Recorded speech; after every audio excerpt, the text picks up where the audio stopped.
customers equal employees. Again, the cost of acquisition of a relationship varies greatly. You can easily go online and determine by industry standards what it costs, from being in a travel agency or a restaurant or a dry cleaner, landscape, whatever it might be. There are, again, pretty much industry standards of what the average cost is to acquire a customer, from $5 to $20 to whatever. Obviously, the bigger the ticket item, the bigger the profit, the higher the cost, but generally speaking, most industries are within 20 and 30 and under $1,000 to acquire a customer. And if you're paying more than that, you should find out what your industry standards are. Now, to acquire an employee, very, very different. Outrageously expensive, which on the chart we'll list below. The cost of turnover is outrageous. And there's a lot of businesses they don't know that they don't know, particularly in retail, hospitality. They have a high turnover, and they just assume that that's the cost of doing business.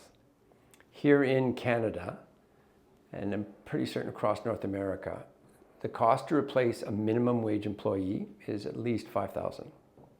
There's a beautiful case study comparing Costco with Walmart. Here in Vancouver, I believe a Costco cashier is paid about $60,000 a year. Their turnover is about 17%. In Walmart, the turnover is close to 100, and the wages are considered about a third. The cost of turnover, if you can minimize it, goes directly to the bottom line. You don't want turnover. Back in 2020, they parachuted someone in to save the local firm here called Mountain Equipment Co-op, MEC. After analysis, he came up with a three-prong approach to save the company.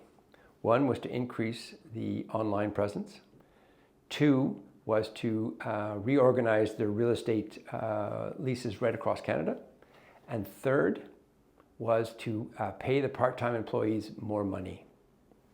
Now remember, his job was to save it because it was losing money. And the third pillar of his transaction was to pay them more. And they had 1,000 part-timers. They were going to give them dental RSP contributions, because he knew that if he took care of them, instead of having a turnover of 60%, which amounts to 600 people, and he can drop that down to 30%, he saves the training and conversion of 300. It actually saves $3 to $5 million to the bottom line by making sure anything and everything they can do to make sure people stay. So the cost of turnover is outrageous. When you get into executive level, the cost can be in the hundreds of thousands of dollars. We'll have a link at some point that you can connect to and check out the HR calculator to find out what it costs. So the old hire slow, fire fast, the key is the math makes sense.